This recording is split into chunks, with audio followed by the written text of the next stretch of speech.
کہ اس نے آسمان اور زمین بنائے اور وہ جو شرک کرتے ہیں ان سے برتر ہے۔ اس نے انسان کو نطفے سے پیدا فرمایا اور یعنی نطفے سے مراد مادہ تولید سے پیدا فرمایا، اور صرف اس مادے کو دیکھا جائے تو اس میں نہ حس ہے نہ حرکت ہے۔ پھر اس کو اپنی قدرت کاملہ سے انسان بنایا، پھر اس کے بعد اسے قوت و طاقت عطا فرمائی، ساری چیزیں ہم نے عطا فرمائی، اور پھر اس کے بعد وہ کھلا جھگڑالو بنتا ہے۔ اب اس میں شان نزول میں ہے کہ یہ ابی بن خلف کے حق میں نازل ہوئی، جو مرنے کے بعد زندہ ہونے کا انکار کرتا تھا۔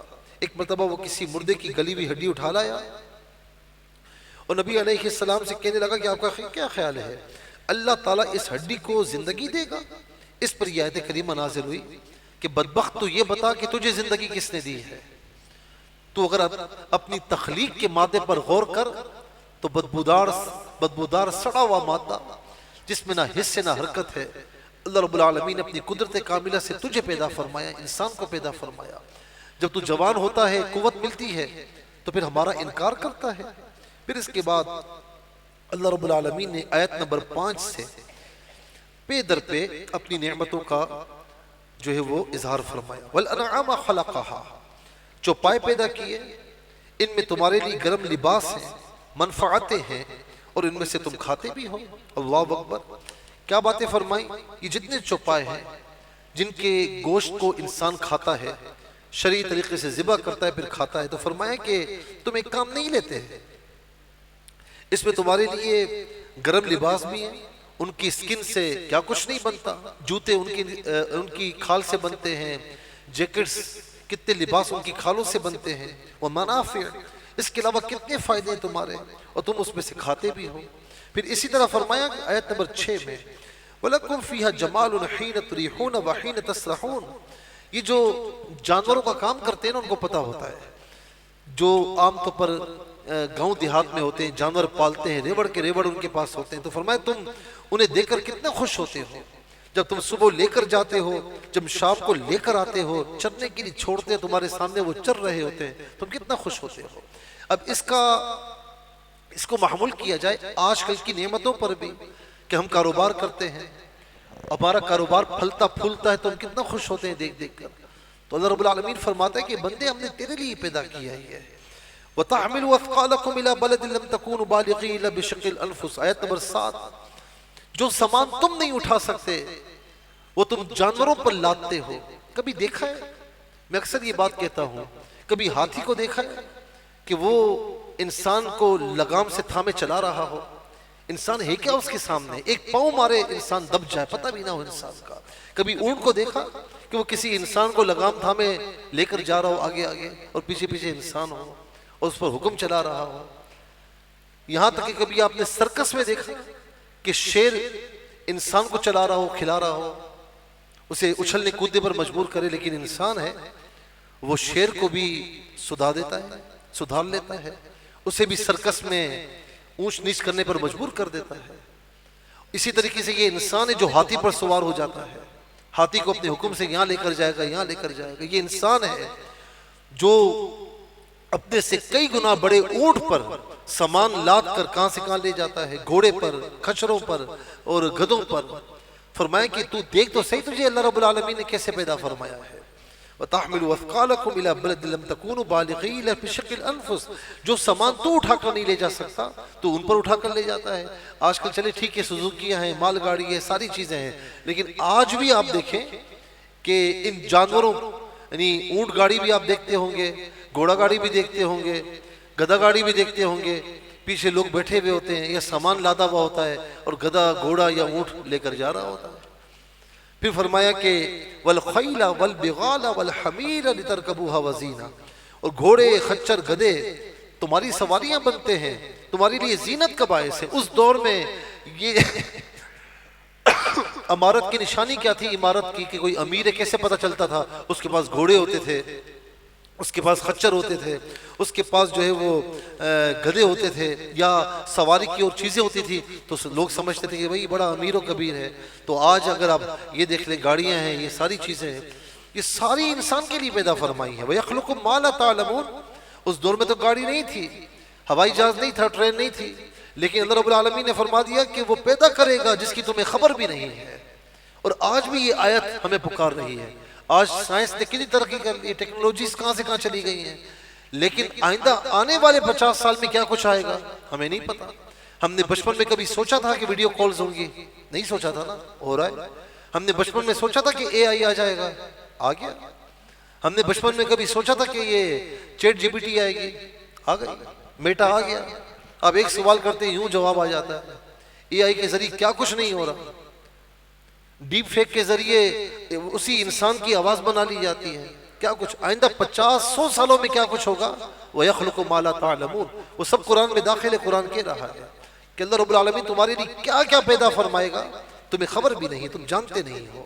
پھر اس کے بعد مزید آیت نمبر 10 سے فرمایا کہ هُوَ الَّذِي أَنزَلَ مِنَ السَّمَاءِ مَاءً، آسمان سے پانی کس نے برسایا، اس سے تمہارا پینا ہے، اس سے درخت ہے جن سے چراتے ہو۔ یعنی آپ یہ دیکھیں، پانی صرف پانی برسانا نہیں ہے، انسان پیتا بھی ہے، اسے استعمال بھی کرتا ہے، پاکی حاصل کرنے کے لیے بھی، جانور بھی پیتے ہیں، زمینوں پر بھی برستا ہے، پھر اس سے درخت وغیرہ اگتے ہیں، کھیتی باڑی ہوتی ہے، یہ ساری چیزیں۔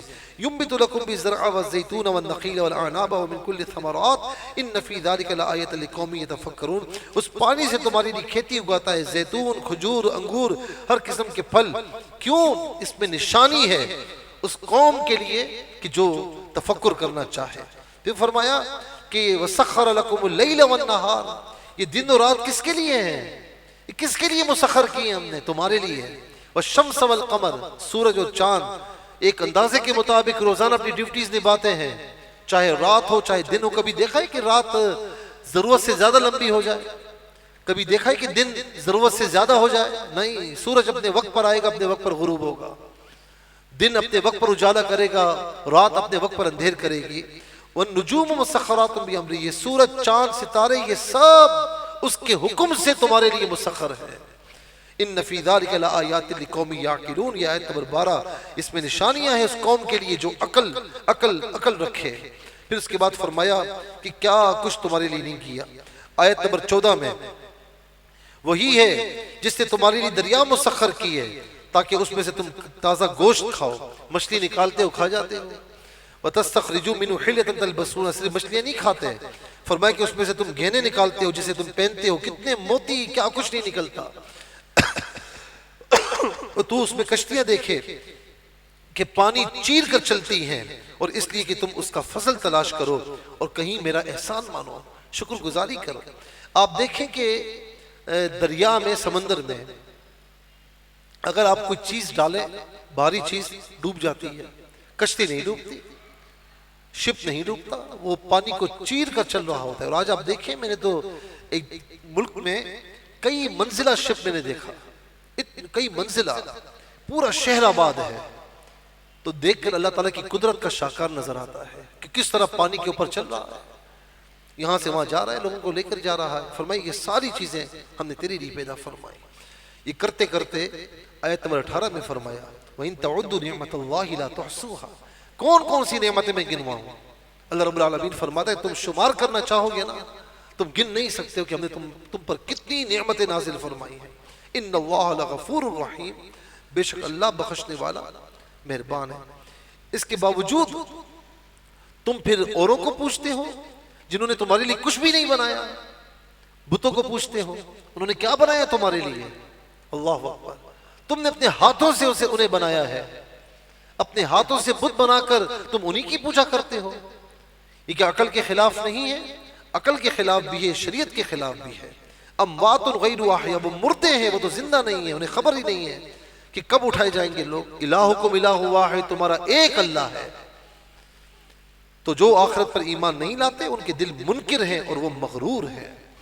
تو یہاں پر آپ یہ دیکھیں، پھر اس کے بعد آگے چل کر اللہ تبارک و تعالیٰ نے اور چیزیں بیان فرمائی۔ اللہ اکبر، اس میں ذرا سا آگے آ جائیں تو آیت نمبر 66 میں وَإِنَّ لَكُمْ فِي الْأَنْعَامِ لَعِبْرَةً، بے شک تمہارے لیے چوپایوں میں عبرت ہے، نصیحت ہے۔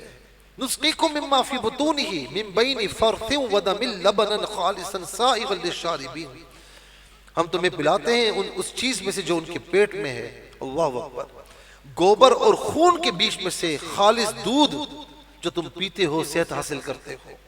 کبھی غور کیا ہے گائے اور بھینس کا دودھ جو ہم پیتے ہیں یا اونٹنی کا دودھ پیتے ہیں، ایک طرف گوبر ہے، لائن جا رہی ہے، دوسری طرف خون کی لائن جا رہی ہے، دونوں ناپاک چیزیں ہیں، ٹھیک ہے، بہتا ہوا خون ناپاک ہے۔ کوئی آپ سے کہے خون پیو تو پیو گے، کوئی آپ سے کہے گوبر کھاؤ، نہیں، ناپاک چیزیں ہیں۔ درمیان میں سے اللہ تعالیٰ تمہیں پاکیزہ چیز عطا فرما رہا ہے دودھ کی صورت میں، اللہ اکبر، تمہارے پینے والوں کے لیے بھی آسان رہتا ہے۔ پھر فرمایا کہ کھجور اور انگور کے پھلوں میں سے تم اس کا جوس پیتے ہو، اچھا رزق کھاتے ہو۔ ان فی ذلک لآیۃ لقوم یعقلون، آیت نمبر 67، کہ بے شک اس میں نشانی ہے عقل والوں کے لیے۔ پھر اس کے بعد آیت نمبر 68 میں فرمایا وَأَوْحَىٰ رَبُّكَ إِلَى النَّحْلِ أَنِ اتَّخِذِي مِنَ الْجِبَالِ بُيُوتًا وَمِنَ الشَّجَرِ وَمِمَّا يَعْرِشُونَ، اور تمہارے رب نے شہد کی مکھی کو الہام کیا کہ پہاڑوں میں گھر بنا اور درختوں میں اور چھتوں میں گھر بنا، پھر ہر قسم کے پھل میں سے کھا اور اپنے رب کی راہ چل کہ تیرے لیے نرم اور آسان ہے، اس کے پیڑ سے پینے کی چیز رنگ برنگی نکلتی ہے، اللہ اکبر، اللہ اکبر۔ آپ فرمایا کہ فضل الہی سے یہ تمام چیزیں تجھے دی جاتی ہیں۔ ایک کمزور اور ناتمام مکھی کو ایسی اللہ رب العالمین نے سمجھداری عطا فرمائی، ایسی دانائی عطا فرمائی کہ اس کی یعنی آپ دیکھیں تو وہ پاکیزہ چیز ہے۔ اور اسی طریقے سے فرمایا کہ ایک مکھی جب جاتی ہے اپنے چھتے سے اڑتی ہے، اس نے چھتے میں گھر بنایا، کس نے سکھایا؟ اللہ رب العالمین نے۔ اسے کس نے راہ دی کہ جا پھلوں کا رس چوس؟ اللہ رب العالمین نے۔ پھر آپ یہ دیکھیں کہ وہ کڑوے میٹھے سارے پھلوں کا رس چوستی ہے، اور پھر اس کے بعد واپس اپنے مقام پر اپنے چھتے پر آتی ہے اور اپنے منہ سے اس چیز کو نکالتی ہے۔ اچھا آپ یہ دیکھیں کڑوے یا نارمل یا میٹھے سارے پھلوں کا رس چوستی ہے، لیکن نکلتا میٹھا شہد ہے، کڑوا شہد نہیں نکلتا۔ اور اس ضمن میں ایک روایت بھی ہے کہ ایک مکھی سے رسول اللہ صلی اللہ علیہ وسلم نے پوچھا، وہ آئی بن بنائی، باقاعدہ روایت موجود ہے، تو آقا علیہ السلام کیونکہ اس وقت سالن نہیں تھا تو اس نے مکھی نے آ کر کہا کہ یا رسول اللہ شہد رکھا ہوا ہے، ان سے کہیں کہ فلاں جگہ آ کر شہد حاصل کر لیں تاکہ روٹی کے ساتھ شہد حاصل کر کھانے کا موقع مل جائے۔ تو آقا علیہ السلام فرماتے ہیں کہ میں نے پوچھا اس سے کہ تو کڑوے اور یعنی جو بے ذائقہ پھل ہوتے ہیں تو ان کا رس بھی چوستی ہے، میٹھے پھلوں کا رس بھی چوستی ہے، لیکن میٹھا شہد کیوں نکلتا ہے؟ تو اس نے پھر زبان حال سے اللہ کے رسول علیہ السلام کی بارگاہ میں عرض کیا، یا رسول اللہ ہمیں حکم ہے کہ ہم سارا رس چوس کر جب آتی ہیں تو ہم آپ پر درود پاک اللہ کے حکم سے پڑھتی ہیں، تو اللہ تبارک و تعالیٰ یہ میٹھا شہد نکالتا ہے۔ اللہ اکبر۔ یہ ساری چیزیں کس کے لیے؟ فرمایا انسان تیرے لیے ہیں۔ ان فی ذالک لآیۃ لقوم یتفکرون، اس میں نشانی ہے اس قوم کے لیے جو دھیان کرے، جو توجہ کرے۔ اللہ اکبر۔ کسی شاعر نے کیا خوب کہا، اور اس سے پہلے میں یہ عرض کروں، یاد رکھیں کہ سب سے پہلے انسان پیدا نہیں ہوا ہے، یہ سورج، چاند، ستارے، یہ زمین، آسمان، یہ ساری چیزیں اللہ رب العالمین نے پہلے پیدا فرمائی۔ ابھی انسان دنیا میں نہیں آیا، اس کا پروٹوکول یہ ہے کہ ساری اس کی ضروریات کی چیزیں پیدا فرما دی۔ اللہ اکبر۔ اور ان چیزوں میں سے کوئی چیز نہ ہو تو انسان کے لیے جینا محال ہے۔ اگر انسان نہ ہو تو ان چیزوں کو کوئی فرق نہیں پڑتا۔ اس کا مطلب کیا ہوا؟ انسان ان کے لیے پیدا نہیں ہوا، یہ چیزیں انسان کے لیے پیدا ہوئی ہیں۔ تو اسی لیے فرمایا نا، کسی نے کیا خوب کہا کہ جانور پیدا کیے تیری وفا کے واسطے، یہ چاند، سورج، ستارے تیری ضیاء کے واسطے، کھیتیاں سرسبز ہیں تیری غذا کے واسطے، اے انسان سب جہاں تیرے لیے، تو خدا کے واسطے۔ تجھے اللہ رب العالمین نے اپنی ذات کے لیے پیدا فرمایا، اپنی معرفت کے لیے پیدا فرمایا، اپنی عبادت کے لیے پیدا فرمایا۔ جب انسان اپنے ہاتھوں سے بتے ہوئے جو تراشے ہوئے بت کو پوچھتا ہے تو کتنی بے وقوفی کرتا ہے، کتنا احمقانہ پن ہے کہ جو سب کا مالک ہے اس کی عبادت نہیں کرتا، اور جو کچھ نہیں کر سکتے ان کے آگے جھکتا ہے۔ اللہ اکبر۔ اللہ رب العالمین نے فرمایا کہ انسان یہ ساری چیزیں ہم نے تیرے لیے پیدا فرمائی۔ پھر اس کے بعد آگے آئیے، آیت نمبر 72 واللہ جعل لکم من انفسکم ازواجا وجعل لکم من ازواجکم بنین وحفظتا ورزقکم من الطیبات افبالباطل یؤمنون وبنعمت اللہ هم یکفرون. اور اللہ نے تمہارے لیے تمہاری جنس سے عورتیں بنائیں، تمہارے لیے تمہاری عورتوں سے بیٹے پوتے نواسے پیدا کیے، تمہیں ستھری چیزوں سے روزی دی، تو کیا جھوٹی بات پر یقین لاتے ہو اور اللہ کے فضل سے منکر ہوتے ہو؟ اللہ اکبر. یہاں پر دیکھیں اب ہمیں رشتے ناتے سمجھائے جا رہے ہیں کہ انسان اکیلا تھا، آدم علیہ السلام اکیلے تھے، میں نے پہلے عرض کیا آپ کو، تو انہیں تنہائی محسوس ہوئی. اللہ رب العالمین نے حضرت حوا رضی اللہ تعالیٰ عنہ کو ان کی تخلیق فرمائی آپ کی بائیں پسلی سے، اور پھر ان کا نکاح ہوا، پھر ساری اولاد کا سلسلہ فرمایا کہ اللہ تبارک و تعالیٰ نے تمہارے لیے تمہارا جوڑا خواتین کی صورت میں پیدا فرمایا، وہ تمہاری بیوی بنتی ہے، اور پھر اس سے تمہاری اولاد ہوتی ہے، بیٹے بیٹیاں، پھر اس سے تمہارے پوتے پوتیاں نواسے نواسیاں، انسان جن کو دیکھ دیکھ کر خوش ہو رہا ہوتا ہے. یہ کس نے کیا؟ اللہ رب العالمین نے.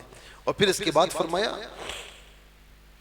یہاں پر ایک بات ہمیں سمجھائی جا رہی ہے، اور وہ یہ ہے کہ واللہ اخرجکم من بطون امہاتکم، آیت نمبر 78 میں.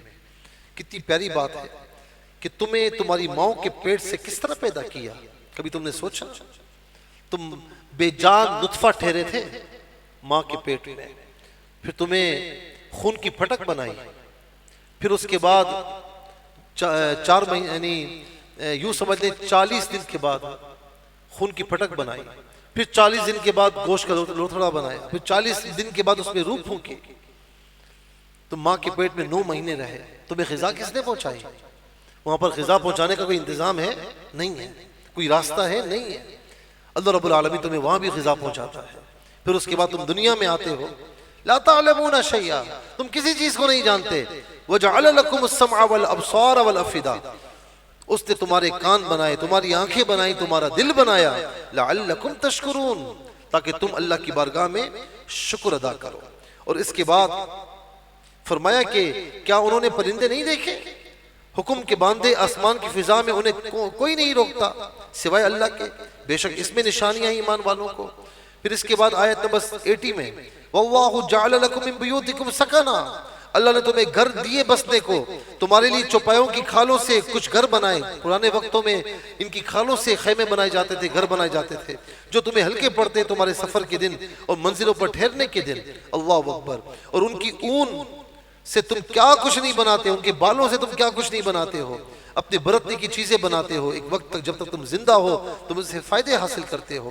پھر اس کے بعد فرمایا اللہ نے تمہیں اپنی بنائی ہوئی چیزوں سے سائے دیے، تمہارے لیے پہاڑوں میں چھپنے کی جگہ بنائی، تمہارے لیے کچھ پہناوے بنائے کہ تمہیں گرمی سے بچائیں، کچھ پہناوے کہ لڑائی میں تمہاری حفاظت کریں. یوں ہی اپنی نعمت تم پر پوری کرتا ہے کہ تم فرما بردار بن جاؤ، تم اس کی بارگاہ میں جھکنے والے بن جاؤ. اللہ اکبر. پھر اس کے بعد آگے چل کر اللہ تبارک و تعالی نے یہ فرمایا آیت نمبر 97 میں من عمل صالحا ما عندکم ينفد وما عند اللہ باق. آیت نمبر 96 جو تمہارے پاس ہے وہ ہو چکے گا اور جو اللہ کے پاس ہے وہ ہمیشہ رہنے والا ہوگا. یعنی اللہ رب العالمین جب ہمیں صحت دیتا ہے، جب ہمیں جوانی دی، صحت دی، بیماریوں سے محفوظ رکھا، اس کی عبادت بجا لائیں گے تو اس کا مطلب ہے کہ ہم اپنی صحت اپنی جوانی اللہ تعالیٰ کی بارگاہ میں خرچ کر رہے ہیں. مال دیا ہے تو اس کی بارگاہ میں خرچ کر رہے ہیں. تو یاد رکھیں کہ جو آپ نے اللہ کے لیے لگایا وہ باقی ہے، جو آپ پہن رہے ہیں، جو آپ کھا پی رہے ہیں وہ ضائع ہو رہا ہے. لیکن اللہ کی راہ میں جب لگائیں گے تو یہ کھانا پینا پہننا اوڑھنا یہ سب آپ کے لیے عبادت بن جائے گا. حدیث پاک میں ہے نا کہ جب تم کوئی صدقہ دیتے ہو اللہ کی راہ میں تو اللہ تعالیٰ اسے سنبھال کر رکھتا ہے. جس طرح تمہارے یہاں کوئی بچڑا ہو، گائے کا بچڑا ہو تو پالنے والا کیسے اس کو سنبھالتا ہے، اس کی غذاؤں کا خیال رکھتا ہے یہاں تک کہ وہ بڑا ہو جاتا ہے، پھر اسے دیکھ کر خوش ہوتا ہے. تو اللہ کریم اس صدقے کو سنبھالتا ہے یہاں تک کہ اس صدقے کو بڑھاتا رہتا ہے. روز قیامت جب بندہ اس کے حضور حاضر ہوگا تو جو صدقہ اسے دیا ہوگا تو بڑا ہوا دیکھے گا، پہاڑ کے پہاڑ دیکھے گا. تو فرمائے جو تم خرچ کر رہے ہو وہ باقی ہے، اور جو تم اپنے اوپر کر رہے ہو تو فرمایا کہ وہ باقی نہیں ہے. ہاں اللہ کی راہ میں دے رہے ہیں، پھر جو کچھ کرتے ہو وہ باقی ہے.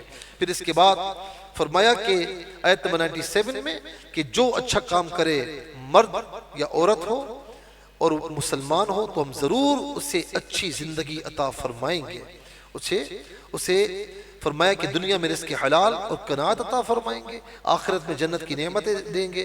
بعض علماء نے فرمایا کہ اچھی زندگی سے مراد لذت عبادت مراد ہے، حکمت مومن مراد ہے، اگرچہ فقیر بھی ہو تو اس کی زندگانی دولت مند کافر کے عیش سے بہتر اور پاکیزہ ہے، کیونکہ مومن جانتا ہے کہ اس کی روزی اللہ کی طرف سے ہے، جو اس نے مقدر کیا اس پر راضی ہوتا ہے، اور مومن کا دل حرص کی پریشانیوں سے محفوظ اور آرام میں رہتا ہے، اور کافر جو اللہ پر نظر نہیں رکھتا وہ ہمیشہ حریص رہتا ہے، ہمیشہ رنج اور تعب میں رہتا ہے، اور تحصیل مال کی فکر میں ہمیشہ پریشان رہتا ہے۔ پھر اس کے بعد آگے چل کر اللہ رب العالمین نے ایک اور بات بیان فرمائی آیت نمبر 106 میں، من کفر باللہ من بعد ایمانہ الا من اکرہ وقلبہ مطمئن بالایمان ولکن من شرح بالکفر صدرا فعلیہم غضب من اللہ۔ یہ عمار بن یاسر رضی اللہ تعالیٰ عنہ کی آیت نازل ہوئی کہ بڑی بے دردی سے آپ کے والدین کو شہید کیا گیا، تو اور آپ کو کہا جا رہا تھا کہ آپ زبان سے کلمہ کفر کہیں۔ جب آپ نے دیکھا کہ کوئی چارہ نہیں تو آپ نے پھر دل میں نہیں تھا، عمار بن یاسر کی کیا بات ہے رضی اللہ تعالیٰ عنہ، کیا بات ہے، کتنی تکلیفیں سہی، تو زبان سے مجبور ہو کر آپ نے ایسا کلمہ نکالا، تو لوگوں نے آقا علیہ السلام کی بارگاہ میں آ کر کہا، تو آقا فرماتے ہیں کہ ہرگز ایسا ہو نہیں سکتا کہ میرے عمار بن یاسر کا دل ایمان سے بھرا ہوا ہے، اس نے ان کو دکھانے کے لیے جان بچانے کے لیے کیا ہوگا۔ پھر عمار بن یاسر رضی اللہ تعالیٰ عنہ رو رہے تھے، عرض کی یا رسول اللہ میں بڑا پریشان ہو گیا تھا، بڑی تکلیفیں دے رہے تھے، تو میں نے منہ سے اس طرح کلمہ کہا جو کلمہ کفر کے ضمن میں آتا ہے، وہ مجھے مجبور کر رہے تھے، میرا دل ایمان سے بھرا ہوا تھا۔ تو آقا علیہ السلام نے فرمایا کہ کوئی ایسا مسئلہ نہیں۔ پھر یہ آیت کریمہ نازل ہوئی کہ جو ایمان لا کر اللہ کا منکر ہو سوائے اس کے کہ اسے مجبور کیا جائے اور اس کا دل ایمان پر جمع ہوا ہے، لیکن اس نے زبان سے اگر کہہ بھی دیا تو اللہ تعالیٰ معاف فرمائے گا، وہ کلمہ کفر اس کے لیے نہیں ہوگا، وہ مسلمان کا مسلمان ہی رہے گا۔ پھر اس کے بعد اللہ تبارک و تعالیٰ نے اخیر میں یہاں پر فرمایا کہ وَاصْبِرْ وَمَا صَبْرُكَ إِلَّا بِاللَّهِ وَلَا تَحْزَنْ عَلَيْهِمْ وَلَا تَكُ فِي ضَيْقٍ مِّمَّا يَمْكُرُونَ۔ فرمایا کہ اے محبوب تم صبر کرو اور تمہارا صبر اللہ ہی کی توفیق سے ہے، اور ان کا غم نہ کھاؤ اور ان کے فریبوں سے دل تنگ نہ کرو، وہ جو بھی کرتے ہیں آپ اپنا دل پریشان مت کیجئے۔ ان اللہ مع الذین تقوا والذین هم محسنون، بے شک اللہ ان کے ساتھ ہے جو ڈرتے ہیں اور جو نیکیاں کرتے ہیں، اللہ تعالی ہمیشہ ان کے ساتھ رہے گا۔ یہاں پر سورہ نحل مکمل ہوئی، انشاءاللہ کل سے سورہ بنی اسرائیل کا خلاصہ انشاءاللہ ہم اس کا آغاز کریں گے۔ اللہ تبارک و تعالی ہم سب کو عمل کی توفیق نصیب فرمائے، قرآن سے جڑے رہنے کی ہم سب کو توفیق عطا فرمائے، آمین بجاہ النبی الامین وما علیہ الا البلاغ المبین۔ کچھ سوالات شامل کر لیتے ہیں بالکل مختصر وقت میں۔ ایک سوال یہ آیا کہ سوشل میڈیا پر ہر کوئی مفتی بنا ہوتا ہے، ہم کس کی بات سنیں؟ ثانیہ کینیڈا سے۔ مسئلہ یہ کہ سوشل میڈیا پر کوئی چیک اینڈ بیلنس تو ہے نہیں، ہم مین اسٹریم میڈیا پر تو ہر کوئی نہیں آ سکتا، لیکن سوشل میڈیا پر جس کا دل چاہتا ہے وہ شروع ہو جاتا ہے، تو لہٰذا کس کی بات سنی جائے؟ ظاہر ہے کہ بعض اوقات وہ مذہبی گیٹ اپ میں بھی آتے ہیں اور الٹی سیدھی بات کر جاتے ہیں، تو ہمیں کیا دیکھنا ہے؟ ہمیں یہ دیکھنا ہے کہ وہ اللہ اور اس کے رسول کی بات کر رہا ہے، قرآن اور سنت کی بات کر رہا ہے، صحابہ اکرام اہل بیت اطہار کی بات کر رہا ہے، امت کے جو ائمہ ہیں ان کی بات کر رہا ہے، اولیاء کاملین کی بات کر رہا ہے، تو پھر بالکل صحیح ہے، اس کی بات سنیں اور اس کی باتوں پر عمل کریں۔ لیکن اگر کوئی تمہیں، کیونکہ ڈائریکٹ کوئی اللہ رسول کا انکار نہیں کرتا، وہ شروع کرتا ہے نیچے سے کہ جی یہ جو اولیاء اکرام کو تم مانتے ہو یہ عام بندے ہیں، کوئی ایسا مسئلہ نہیں، جیسے تم ہو ویسے یہ ہے، جیسے تم ہو ویسے یہ ہے۔ اگر ایسا ہوتا تو اللہ رب العالمین عباد الرحمن کیوں فرماتا؟ اگر ایسا ہوتا تو اللہ رب العالمین الا ان اولیاء اللہ لا خوف علیہم ولا هم یحزنون کیوں فرماتا؟ تو لہٰذا جو یہاں سے بات شروع کریں نا اولیاء کامل، یہ کوئی اللہ کے ولی نہیں ہوتے، ایسا ہوتا ہے ویسا ہوتا ہے، سمجھ جائیں گڑبڑ ہے، سننا چھوڑ دیں۔ بعض اوقات یہ کیا جاتا ہے کہ صحابہ اکرام کے بارے میں ہلکی باتیں کی جاتی ہیں۔ صحابہ اکرام وہ ہیں کہ فرمایا کہ اصحابی کا نجوم فبأیہم اقتدیتم اہتدیتم، میرے صحابہ ستاروں کی مانند ہیں، جو ان کی ہدایت، جو ان کے پیچھے چلے گا ہدایت یافتہ ہو جائے گا۔ تو صحابہ کرام کے بارے میں ہلکی بات کرے، سمجھ جاؤ کہ یہ بات اس کے دل میں رسول اللہ علیہ السلام کا بغض ہے، وہ بول رہا ہے۔ کیونکہ صحابہ، ہم صحابہ کیوں مانتے ہیں؟ میرے نبی کے ساتھی ہیں، میرے نبی علیہ السلام کا پورا دین ہم تک پہنچانے والے ہیں۔ تو جب دین کو پہنچانے والے یہ ذرائع جو ہیں، جو ان پر حملہ کرتا ہے، سمجھ جائیں کہ وہ دین کا مخالف ہے، چھوڑ دیں اس کو سننا، بات نہ سنیں بالکل۔ اسی طریقے سے جو اہل بیت اطہار کے بارے میں ہلکی باتیں کہے، سمجھ جاؤ گڑبڑ ہے۔ وہ اہل بیت اطہار کے بارے میں نہیں کہہ رہا، وہ رسول اللہ صلی اللہ علیہ وسلم کے بارے میں کہہ رہا ہے۔ کیوں کہ اہل بیت اطہار کیوں ہیں؟ ہم ان کا ادب و احترام کیوں کرتے ہیں؟ ہم کیوں کہتے ہیں ان کی خاک کے، ہم ان کے قدموں کی خاک کے برابر نہیں؟ کیوں کہ میرے مصطفیٰ کی آل میں سے ہیں۔ اور آقا علیہ السلام نے فرمایا کہ مثل سفینۃ نوح، یہ سفینہ نوح کی مثل ہے، جو اس میں سوار ہوا وہ نجات یافتہ ہو گیا، نجات پا گیا، جو اس میں سوار ہونے سے رہ گیا فقد ہلک، وہ ہلاک ہو گیا۔ کوئی ہلکی سی بات بھی کرے سننا چھوڑ۔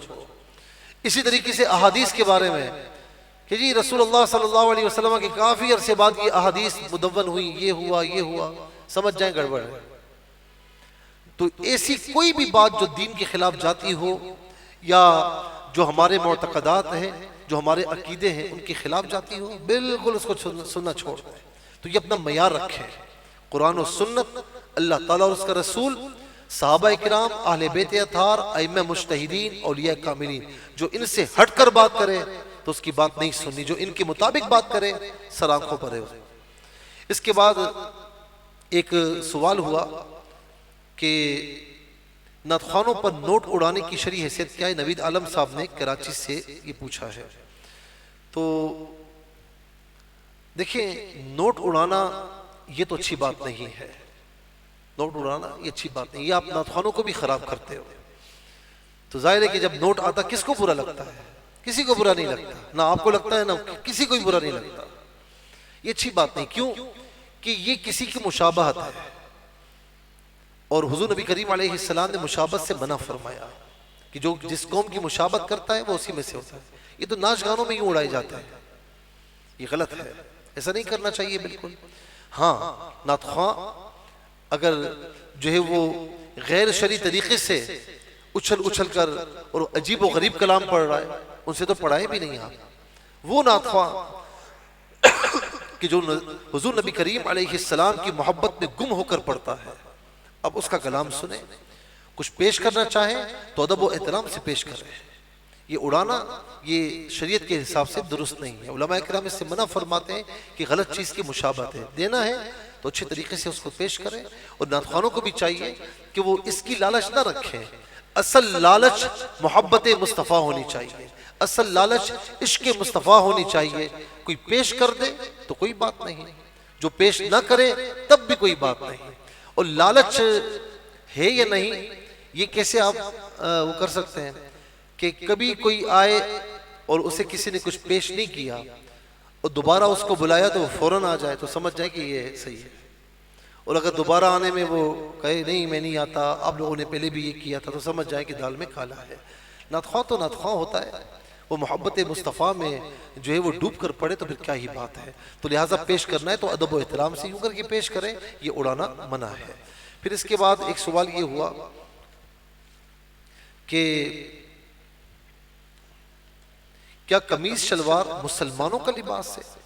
دیکھیں، یاد رکھیں کہ قمیض شلوار عام طور پر یہ پاکستان ہندوستان کے جو رہنے والے ہیں نا تو یہ پہنتے ہیں، یہاں تک کہ بنگلہ دیش میں رہنے والے بھی آپ دیکھیں وہ دھوتی یا تیبند وغیرہ پہنتے ہیں، زیادہ تر وہ یہ نہیں پہنتے۔ ہاں، قمیض ہوتی ہے وہ بھی عجیب لمبی سی ہوتی ہے۔ تو یہ اگر یہ سوچیں، یہ کہا جائے کہ جی یہ قمیض شلوار مسلمانوں کا ہی لباس ہے تو ایسا نہیں ہے۔ ہاں، اتنا ضرور ہے کہ یہ جو ہے وہ مسلمان کے لیے بڑا ہی زیب دیتا ہے۔ یہ کہا جا سکتا ہے کہ شلوار قمیض ہے کہ ظاہر ہے کہ اس میں کوئی بے حیائی نہیں ہوتی، کوئی فحاشی نہیں ہوتی۔ جس طرح میں نے پہلے بھی کہا کہ بعض اوقات پینٹ شرٹ پہنتے ہیں تو اتنی چست پہنتے ہیں کہ ذرا سا جھکتے ہیں تو سب کچھ نظر آ رہا ہوتا ہے، اعضاء بالکل حیت ان کی نظر آ رہی ہوتی ہے۔ تو ایسا لباس پہننا کہ جس میں وجود صحیح طریقے سے ڈھک جائے اور اعضاء نمایاں نہ ہو، تو بالکل وہ تو صحیح ہے. وہ شلوار قمیض ہو، شلوار پجامہ ہو یا تیبند وغیرہ ہو تو بالکل صحیح ہے. اور اسی طریقے سے ہم یہ بھی نہیں کہتے کہ یہ پینٹ شرٹ جو ہے یہ کافروں کا لباس ہے، ایسا نہیں ہے. مسلمان